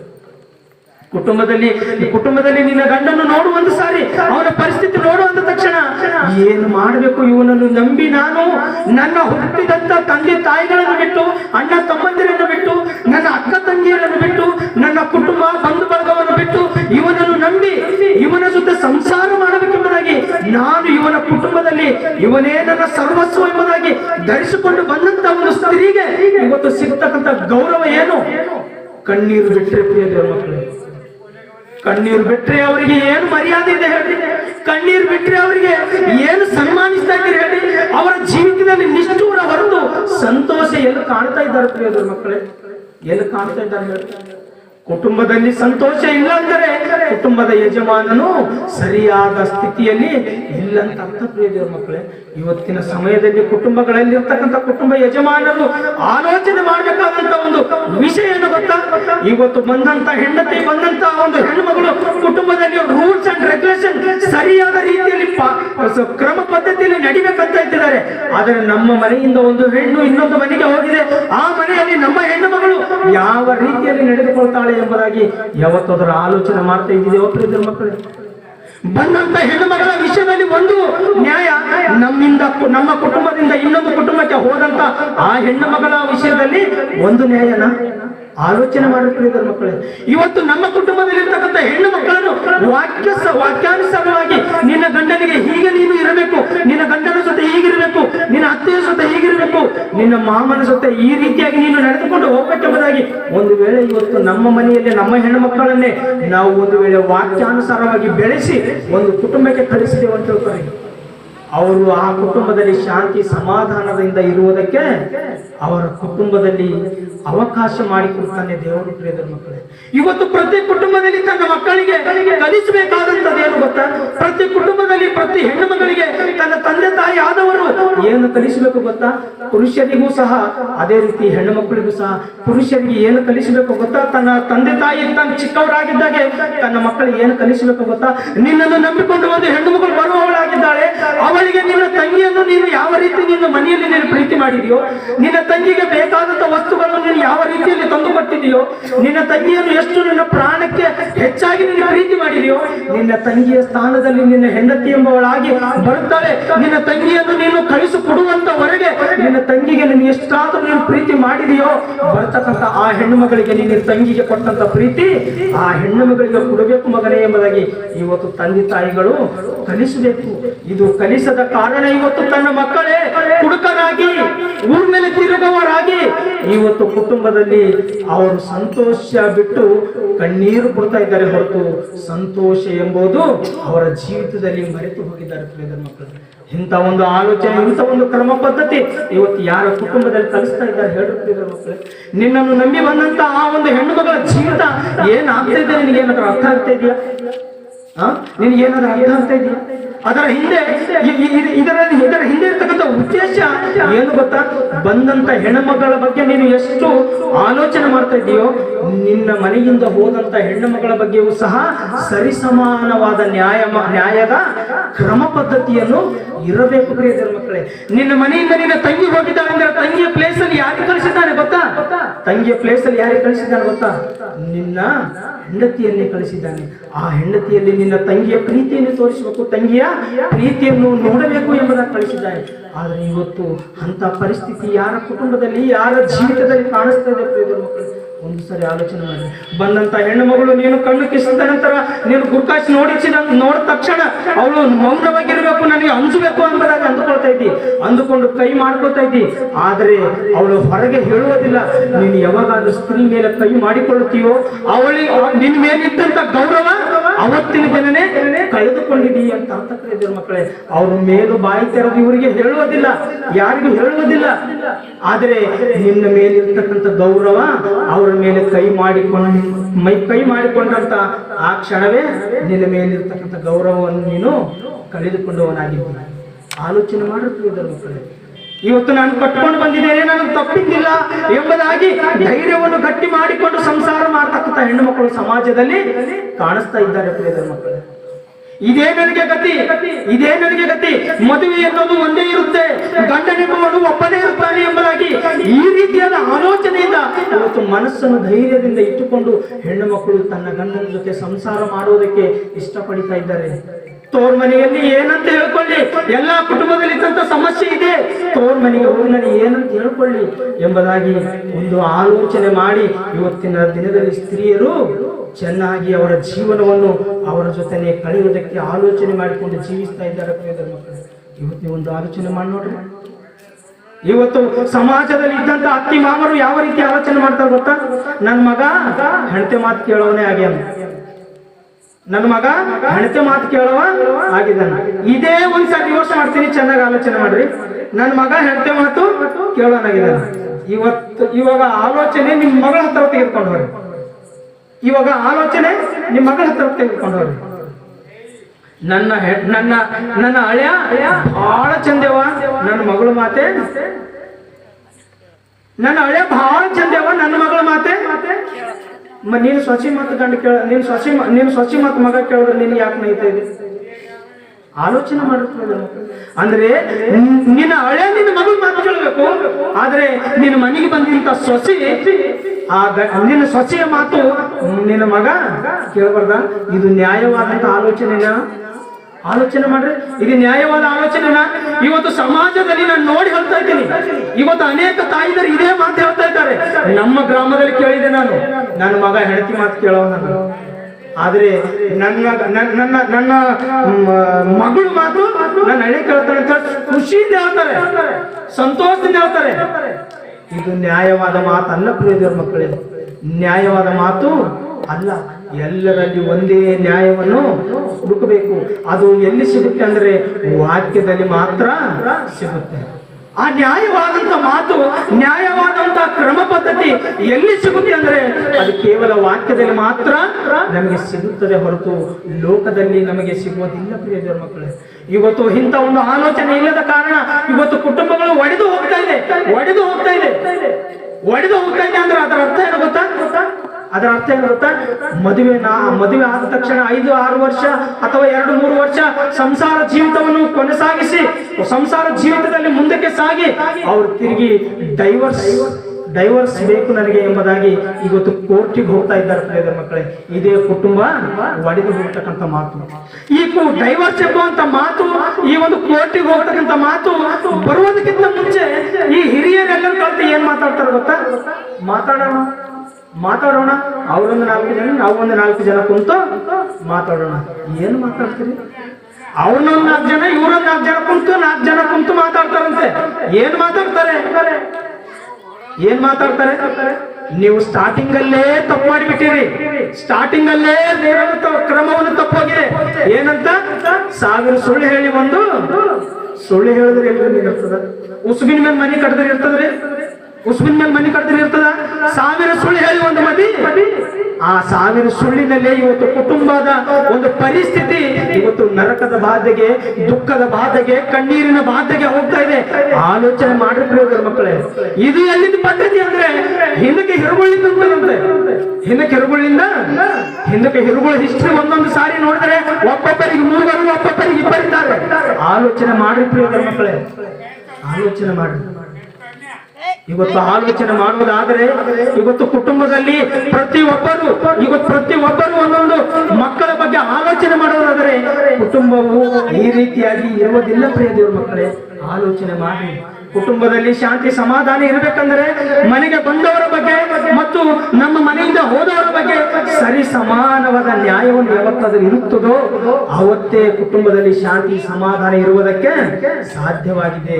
ಇಲ್ಲದೆ ಹೋದರೆ ಇರುವುದಕ್ಕೆ ಸಾಧ್ಯ ಇಲ್ಲ ಪ್ರಿಯರ ಮಕ್ಕಳೇ. 4 ಮಂದಿ ಇವ್ರು ಸೇರಿ 4 ಮಂದಿ ಅವ್ರು ಸೇರಿ ಏನ್ ಮಾತಾಡ್ತಾರ ಗೊತ್ತಾ?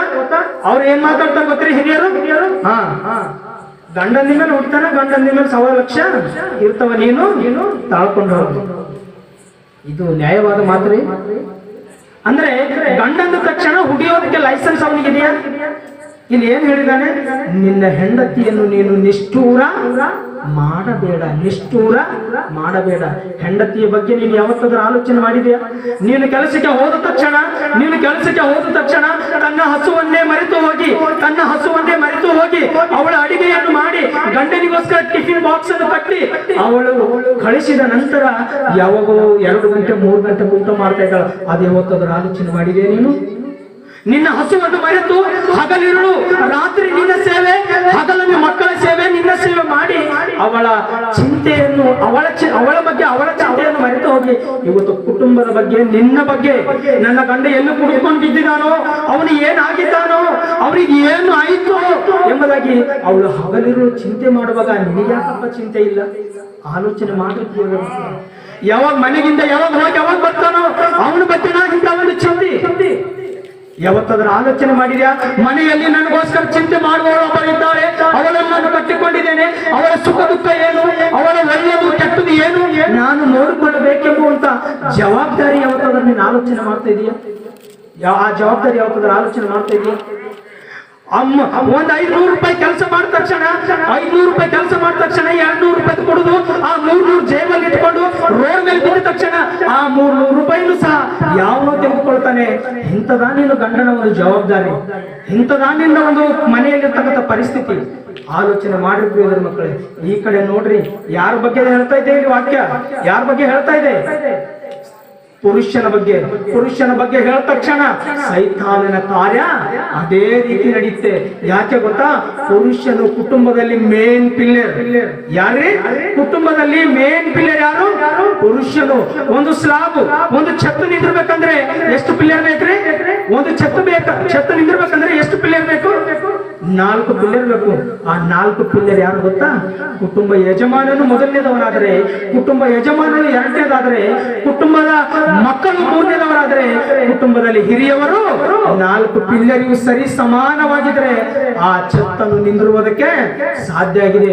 ಮುಖ್ಯವಾದಂತ ಪಿಲ್ಲರೇ ಒಂದು ವೇಳೆ ಇವತ್ತು ಹಾದಿ ತಪ್ಪಿ ಹೋದರೆ ಇವತ್ತು ಕುಟುಂಬ ಹೇಗೆ ನಿಂದಿರುತ್ತದೆ? ನೀವು ಪ್ರಿಯ ದೇವರ ಮಕ್ಕಳೇ ಆಲೋಚನೆ ಮಾಡಿ ಪ್ರಿಯ ಮಕ್ಕಳೇ. ಕುಟುಂಬದಲ್ಲಿರ್ತಕ್ಕಂಥ ಮೇನ್ ಮುಖ್ಯಸ್ಥನಾದಂತ ಕುಟುಂಬ ಯಜಮಾನನೇ ದಾರಿ ತಪ್ಪಿದರೆ ಕುಟುಂಬದಲ್ಲಿ, ಅಥವಾ ಈ ಒಂದು ವಿಷಯ ಚೆನ್ನಾಗಿ ಅರ್ಥವಾಗಬೇಕಾದ್ರೆ ನಮ್ಮ ಶರೀರದಲ್ಲಿ ಮುಖ್ಯವಾದದ್ದೇನು ಏನ್ರಿ? ಹೃದಯ. ಪ್ರಿಯ ಮಕ್ಕಳೇ, ಈ ಹೃದಯ ನಿಂತು ಹೋದರೆ ಈ ಶರೀರ ಈ ರೀತಿ ನಿಂದಿರ್ಲಿಕ್ಕೆ ಸಾಧ್ಯ ಇಲ್ಲ. ಈ ಹೃದಯನೇ ಒಂದು ವೇಳೆ ನಿಂತು ಹೋಯ್ತಂದ್ರೆ ಈ ಶರೀರ ನೆಲಕ್ಕೆ ಸಮಾನವಾಗುತ್ತೆ. ಕುಟುಂಬದಲ್ಲಿ ಮೇನ್ ಪಿಲ್ಲರ್ ಅಂತ ಕುಟುಂಬ ಯಜಮಾನನೇ ಒಂದು ವೇಳೆ ಹಾದಿ ತಪ್ಪಿ ಹೋದರೆ ಕುಟುಂಬ ಎಲ್ಲ ಡಿಸ್ಟರ್ಬ್ ಆಗಿ ಹೋಗುತ್ತೆ. ಪ್ರಿಯ ಮಕ್ಕಳೇ, ಆಲೋಚನೆ ಮಾಡಿ ಪ್ರಿಯ ಮಕ್ಕಳೇ. ಇವತ್ತಿನ ದಿವಸ ಕುಟುಂಬದಲ್ಲಿ ಕುಟುಂಬ ಯಜಮಾನನ ಪರಿಸ್ಥಿತಿಯನ್ನು ಕೆಲವು ನಿಮಿಷ ನಿಮಗೆ ಹೇಳಿದ್ದೇನೆ. ಕೊನೆಯದಾಗಿ ಒಂದು ಮಾತು ಹೇಳಿ ಇವತ್ತಿನ ವಾಕ್ಯದ ಭಾಗವನ್ನು ನಾವು ಮುಗಿಸಿಕೊಂಡು ತಿರುಗಿ ನಾಳಿನ ದಿವಸದ ಭಾಗದಲ್ಲಿ ನಾವು ಹೋಗೋಣ. ಕೊನೆ ಮಾತು ನಾವು ನೋಡಿಕೊಳ್ಳೋಣ. ಎಫೆಸದವರಿಗೆ ಬರೆದ ಪತ್ರಿಕೆ 5ನೇ ಅಧ್ಯಾಯ. ಎಫೆಸದವರಿಗೆ ಬರೆದ ಪತ್ರಿಕೆ 5ನೇ ಅಧ್ಯಾಯ 28ನೇ ವಚನವನ್ನು ನೋಡಿಕೊಳ್ಳೋಣ. ಹಾಗೆಯೇ ಪುರುಷರು ಸಹ ಸ್ವಂತ ಶರೀರವನ್ನು ಪ್ರೀತಿಸಿ ಕೊಳ್ಳುವ ಪ್ರಕಾರವೇ ತಮ್ಮ ಹೆಂಡತಿಯರನ್ನು ಪ್ರೀತಿಸುವ ಹಂಗಿನವರಾಗಿದ್ದಾರೆ. ಇವತ್ತು ಪುರುಷನು ಒಂದು ಸಲ ಆಲೋಚನೆ ಮಾಡ್ರಿ. ಸ್ನಾನ ಮಾಡಿದ ತಕ್ಷಣ ಒಳ್ಳೆ ಬಟ್ಟೆ ಧರಿಸ್ಬೇಕಂತಾನೆ, ಸ್ನಾನ ಮಾಡಿದ ತಕ್ಷಣ ಚೆನ್ನಾಗಿ ರೆಡಿ ಆಗ್ಬೇಕಂತಾನೆ, ಸ್ನಾನ ಮಾಡಿದ ತಕ್ಷಣ ಅವನು ಚೆನ್ನಾಗಿ ಇರ್ತಕ್ಕಂಥ ಊಟ ಬಯಸುತ್ತಾನೆ. ಯಾವುದಕ್ಕೋಸ್ಕರ? ಅದು ಅವನ ಶರೀರಕ್ಕೋಸ್ಕರ. ನಿನ್ನ ಶರೀರವನ್ನು ನೀನು ಎಷ್ಟು ಪ್ರೀತಿ ಮಾಡುವವನಾಗಿದೆಯೋ ನೀನು ಕಟ್ಟಿಕೊಂಡಂತ ಹೆಂಡತಿಯನ್ನು ಸಹ ನೀನು ಅಷ್ಟು ಪ್ರೀತಿ ಮಾಡುವವನಾಗಿ ಇರಬೇಕು ಎಂಬುದಾಗಿ ದೇವರ ವಾಕ್ಯ ನಮಗೆ ಹೇಳ್ತಾ ಇದೆ. ಆಲೋಚನೆ ಮಾಡ್ರಿ. ಸಭೆಗೆ ಶಿರಸ್ಸು ಯಾರು? ಯೇಸು ಕ್ರಿಸ್ತನು. ಸ್ತ್ರೀಗೆ ಶಿರಸ್ಸು ಯಾರು? ಗಂಡನ. ಪ್ರಿಯದಲ್ಲಿ ಇವತ್ತು ಆಲೋಚನೆ ಮಾಡ್ರಿ. ಶಿರಸಾದಂತ ನೀನು, ಒಂದು ಸ್ತ್ರೀಗೆ ಶಿರಸಾದಂತ ನೀನು ಇವತ್ತು ನಿನ್ನ ಕ್ರಮ ಪದ್ಧತಿಯಲ್ಲಿ ಅಥವಾ ನಿನಗೆ ಕೊಟ್ಟಂತ ಜವಾಬ್ದಾರಿಯನ್ನು ಸರಿಯಾದ ಕ್ರಮ ಪದ್ಧತಿಯಲ್ಲಿ ನೀನು ನಡೆಸಿಕೊಂಡು ಹೋಗ್ತಾ ಇದೀಯಾ, ಅಥವಾ ನಿನ್ನ ಕ್ರಮ ಪದ್ಧತಿಯನ್ನು ಬಿಟ್ಟು ನಿನ್ನ ಸರಿಯಾದ ಒಂದು ಆಲೋಚನೆಯನ್ನು ಬಿಟ್ಟು ನೀನು ಲೋಕಾನುಸಾರವಾದ ಜ್ಞಾನವನ್ನು ಅಥವಾ ಲೋಕದಲ್ಲಿರ್ತಕ್ಕಂಥ ಕೆಟ್ಟ ದುರ್ನಡತೆಗಳನ್ನು ನೀನು ಕಲಿತುಕೊಂಡು ಇವತ್ತು ಕುಟುಂಬವನ್ನು ಯಾವ ಮಾರ್ಗದಲ್ಲಿ ನೀನು ನಡೆಸ್ತಾ ಇದೆಯೋ ಒಂದು ಸರಿ ಆಲೋಚನೆ ಮಾಡಿರ್ತೀವಿ ಮಕ್ಕಳೇ. ಸಭೆ ಚೆನ್ನಾಗಿದ್ದಕ್ಕೋಸ್ಕರ ಯೇಸು ಕ್ರಿಸ್ತನು ಪ್ರಾಣ ಪಟ್ಟಿಲ್ಲ. ಸಭೆ ಚೆನ್ನಾಗಿದೆ ಎಂಬುದಾಗಿ ಯೇಸು ಕ್ರಿಸ್ತನು ಪ್ರಾಣ ಪಟ್ಟಿಲ್ಲ. ಸಭೆ ಚೆನ್ನಾಗಿ ಮಾಡಿಕೊಳ್ಳುವುದಕ್ಕೋಸ್ಕರ ಯೇಸು ಕ್ರಿಸ್ತನು ಪ್ರಾಣ ಕೊಟ್ಟನು. ನಿನ್ನ ಹೆಂಡತಿಯನ್ನು ಪ್ರೀತಿಸುವುದಂದ್ರೆ ಏನು ಗೊತ್ತಾ ಪ್ರಿಯ ದೇವರ ಮಕ್ಕಳೇ? ಸಭೆ ಹೆಂಡತಿಯಾದರೆ ಮೊದಲಿಂಗನು ಯಾರು? ಯೇಸು ಕ್ರಿಸ್ತನು. ಸಭೆ ಹೆಂಡತಿಯಾದರೆ ಮೊದಲಿಂಗನು ಅಥವಾ ಗಂಡನು ಯಾರು? ಯೇಸು ಕ್ರಿಸ್ತನು. ಹೆಂಡತಿಗೋಸ್ಕರ ಯಾರು ಪ್ರಾಣ ಕೊಟ್ಟಿದ್ದಾರೆ ಗೊತ್ತಾ? ಯೇಸು ಕ್ರಿಸ್ತನು ಕೊಟ್ಟಿದ್ದಾನೆ. ನಿನ್ನ ಸ್ವಂತ ಶರೀರದಂತೆ ನಿನ್ನ ಸ್ತ್ರೀಯನ್ನು ನೀನು ಪ್ರೀತಿಸುವಂತ ಅದರ ಅರ್ಥ ಏನು ಗೊತ್ತಾ? ಪ್ರೀತಿ ಕೊಡುವುದಂದ್ರೆ ಅದರ ಅರ್ಥ ಏನ? ನಿನ್ನ ಕುಟುಂಬಕ್ಕೋಸ್ಕರ ನಿನ್ನ ಪ್ರಾಣವನ್ನು ನೀನು ಕೊಡುವಂತ ಪರಿಸ್ಥಿತಿಯಲ್ಲಿ ಇರಬೇಕು. ಅದು ನಿಜವಾದ ಪ್ರೀತಿ ಎಂಬುದಾಗಿ ದೇವರು ಹೇಳಿದ್ದಾರೆ. ಇವತ್ತು ಕುಟುಂಬದಲ್ಲಿರ್ತಕ್ಕಂಥ ಮುಖ್ಯಸ್ಥರಾದಂತಹ ಕುಟುಂಬ ಯಜಮಾನರು ಇವತ್ತು ಯಾವ ಸ್ಥಿತಿಯಲ್ಲಿದ್ದಾರೋ ಒಂದು ಸರಿ ನೀವು ಆಲೋಚನೆ ಮಾಡಿರ್ತೀರಿ ಮಕ್ಕಳೇ. ದಯಮಾಡಿ ನಿಮ್ಮ ಕೈ ಮುಗಿದು ಕೇಳ್ತೀನಿ ಕುಟುಂಬ ಯಜಮಾನರಿಗೆ, ನಿಮ್ಮ ಮಕ್ಕಳ ಕೈಯಿಂದ ಸರಾಯಿಯನ್ನು ತೆಗೆಸ್ಕೊಂಡು ಬರ್ಲಕ್ಕೆ ಹೇಳಬೇಡ್ರಿ. ನಿಮ್ಮ ಮಕ್ಕಳ ಕೈಯಿಂದ ಬೀಡಿ, ಸಿಗರೇಟ್, ಗುಟ್ಕಾ ಇವೇನು ತರ್ಲಕ್ಕೆ ಹಚ್ಚಬೇಡ್ರಿ. ನಿಮ್ಮ ಮಕ್ಕಳನ್ನು ಸ್ತ್ರೀಯರಾಗಿದ್ದಾರೆ, ಆ ಸ್ತ್ರೀಯಾದಂಥ ಮಕ್ಕಳನ್ನು ನೀವು ರೋಡ್ ಮೇಲೆ ದುಕಾನ್ಗೆ ನೀವು ಕಳಿಸ್ಬೇಡ್ರಿ. ಇವತ್ತು ಸಮಾಜದಲ್ಲಿ ಕೆಡುಕರಿದ್ದಾರೆ. ಆ ಒಂದು ಸಮಾಜದಲ್ಲಿ ಕುಡಿದುಕೊಂಡು ತಿಂದುಕೊಂಡು ರೋಡ್ ಮೇಲೆ ತಿರುಗತಕ್ಕಂಥ ಭಿಕಾರಿ ಅಂತ ನಾಯಿಗಳು ಇವತ್ತು ಯಾವ ಕಣ್ಣಿನಿಂದ ಸ್ತ್ರೀಗಳಿಗೆ ನೋಡ್ತಾ ಇದೆ ಗೊತ್ತಾ? ಆಲೋಚನೆ ಮಾಡ್ರಿ. ಇದು ಒಂದು ಸಲ ಹೋಗ್ಯವ ಅಂತ ಹೇಳಿ ಅನ್ಬೇಡ ಪ್ರಿಯ ಮಕ್ಕಳೇ. ಇವತ್ತು ಕುಟುಂಬದಲ್ಲಿರ್ತಕ್ಕಂಥ ಕುಟುಂಬ ಯಜಮಾನನೇ ಕುಟುಂಬದ ಪೋಷಣೆಯನ್ನು ಮಾಡ್ತಕ್ಕಂಥವನಾಗಿದ್ದಾನೆ. ಕುಟುಂಬದಲ್ಲಿ ಏನಿದೆಯೋ ಏನಿಲ್ವೋ ಅವನು ತಿಳಿದುಕೊಳ್ಳಬೇಕು. ಅವನೇ ತಿಳಿದುಕೊಂಡು ಕುಟುಂಬದಲ್ಲಿ ಏನ್ ತಂದು ಹಾಕಬೇಕು, ಪ್ರತಿ ಒಂದು ವಿಷಯದಲ್ಲಿ ಅವನು ಜಾಗ್ರತೆಯಿಂದ ಇದ್ದುಕೊಂಡು ಕುಟುಂಬ ಪೋಷಣೆ ಸರಿ ಕ್ರಮದಲ್ಲಿ ಸರಿಯಾದ ಶಿಕ್ಷಣೆಯಲ್ಲಿ ನಡೆಸಿಕೊಂಡು ಹೋಗಬೇಕೆಂಬುದಾಗಿ ಈ ಪ್ರಪಂಚದಲ್ಲಿರ್ತಕ್ಕಂಥ ಪ್ರತಿ ಕುಟುಂಬ ಯಜಮಾನನೇ ನಾನು ಕೈ ಮುಗಿದು ಕೇಳ್ತಾ ಇದ್ದೇನೆ. ನಿಮ್ಮ ಕುಟುಂಬ ಬಹಳ ಪ್ರಾಮುಖ್ಯವಾಗಿದೆ. ನಿಮ್ಮ ಕುಟುಂಬವನ್ನು ನೀವು ಕಟ್ಟಿಕೊಂಡರೆ ನೀವು ಪರಲೋಕ ರಾಜ್ಯದಲ್ಲಿ ಸೇರುವುದಕ್ಕೆ ಸಾಧ್ಯ ಇದೆ. ಒಂದು ವೇಳೆ ನಿಮ್ಮ ಕುಟುಂಬವನ್ನೇ ನೀವು ಕಟ್ಟಿಕೊಂಡಿಲ್ಲ ಅಂದರೆ ನೀವು ವೇಸ್ಟ್ ಪ್ರಿಯರ ಮಕ್ಕಳೇ, ನೀವು ವೇಸ್ಟ್ ಪ್ರಿಯರ ಮಕ್ಕಳೇ. ಕುಟುಂಬದಲ್ಲಿರ್ತಕ್ಕಂಥ ಕುಟುಂಬ ಯಜಮಾನನು ಸರಿಯಾದ ಕ್ರಮ ಪದ್ಧತಿಯಲ್ಲಿ ತನ್ನ ಕುಟುಂಬವನ್ನು ನಡೆಸಿಕೊಂಡು ಹೋಗಬೇಕೆಂಬುದಾಗಿ ನನ್ನ ಹೃದಯಪೂರ್ವಕವಾಗಿ ನಿಮ್ಮೆಲ್ಲರಿಗೂ ಕೇಳಿಕೊಳ್ಳುತ್ತಾ ಇವತ್ತಿನ ಈ ಕೂಟದ ಭಾಗವನ್ನು ಮುಗಿಸಿಕೊಳ್ಳೋಣ. ಎಲ್ಲರೂ ತಲೆಗಳನ್ನು ಭಾಗಿಸಿ ಚಿಕ್ಕ ಪ್ರಾರ್ಥನೆ ಮಾಡಿಕೊಂಡ ನಂತರ ಉಳಿದಂಥ ಸಮಯ ಸಭಾಪಾಲಕರಿಗೆ ನಾನು ಒಪ್ಪಿಸಿಕೊಡುವನಾಗಿದ್ದೇನೆ. ಮಹೋನ್ನತನು ಮಹಾ ಘನನಾದಂಥ ತಂದೆಯಾದ ದೇವರೇ, ನಿಮ್ಮ ನಾಮಕ್ಕೆ ಸ್ತೋತ್ರವಾಗಲಿ. ಚಿಕ್ಕ ವಯಸ್ಸಿದ್ದಲ್ಲಿ ಆದರೂ ಸಹ ಇವತ್ತು ಸಮಾಜದಲ್ಲಿರ್ತಕ್ಕಂಥ ಪರಿಸ್ಥಿತಿಗಳನ್ನು ಕುರಿತು ನಾನು ಮಾತಾಡಿದೆ ತಂದೆ. ಇಂಥ ಒಂದು ಮಾತುಗಳನ್ನು ಆಡುವುದಕ್ಕೆ ಒಂದು ವೇಳೆ ನನಗೆ ಯೋಗ್ಯ ಇಲ್ಲದೆ ಹೋದರೂ ಸಹ ತಂದೆ, ಇವತ್ತು ನಡೀತಕ್ಕಂಥ ಸಮಾಜದಲ್ಲಿರ್ತಕ್ಕಂಥ ಕುಟುಂಬದ ಪರಿಸ್ಥಿತಿಗಳನ್ನು ನೋಡಿ ತಿಳಿಸಬೇಕಾಗಿದೆ ಪ್ರಿಯ ಮಕ್ಕಳೇ. ಇಲ್ಲಿ ಕುಂತಂತ ಅನೇಕ ಹಿರಿಯರಿದ್ದಾರೆ, ಅವರಿಗೆ ಹೇಳ್ತಕ್ಕಂಥ ದೊಡ್ಡವನು ನಾನು ಅಲ್ಲ ತಂದೆ. ಆದರೂ ಸಹ ಇವತ್ತು ಸಮಾಜದಲ್ಲಿ ನಡೀತಕ್ಕಂಥ ಇವು ಅನ್ಯಾಯವಾದಂಥ ಕ್ರಮ ಪದ್ಧತಿಗಳನ್ನು ಖಂಡಿಸಬೇಕಾದರೆ ಅದು ಕೇವಲ ನಿಮ್ಮ ವಾಕ್ಯದಿಂದ ಮಾತ್ರ ಎಂಬುದಾಗಿ ತಿಳಿದುಕೊಂಡು ನಿಮ್ಮ ವಾಕ್ಯದಿಂದನೇ ಖಂಡಿಸಿದ್ದೇನೆ ತಂದೆ. ಯಾವುದೋ ಒಂದು ಕುಟುಂಬದಲ್ಲಿ ಇಂಥ ಒಂದು ಸಮಸ್ಯೆ ಇದೆ ಎಂಬುದಾಗಿ ಬಳ್ಳಿಟ್ಟು ನಾನು ತೋರಿಸುವುದಕ್ಕೂ ಪ್ರಯತ್ನ ಮಾಡಿಲ್ಲ ತಂದೆ. ಆದರೆ ನಿಮ್ಮ ವಾಕ್ಯದಿಂದ ಖಂಡಿಸಿದರೆ ಅವರ ಕುಟುಂಬದಲ್ಲಿ ಅವರು ಸರಿತಿದ್ದುಕೊಂಡು ಕುಟುಂಬವನ್ನು ಸರಿಯಾಗಿ ಕಾಪಾಡಿಕೊಂಡು ಹೋಗುತ್ತಾರೇನೋ ಎಂಬುದಾಗಿ ಒಂದು ಒಳ್ಳೆಯ ಉದ್ದೇಶದಿಂದ ಈ ಮಾತುಗಳು ಹೇಳಿದ್ದೇನೆ ಹೊರತು ಇದು ನನ್ನ ಆಲೋಚನೆಯಿಂದ ಹೇಳಿದ ಮಾತಲ್ಲದವರೇ.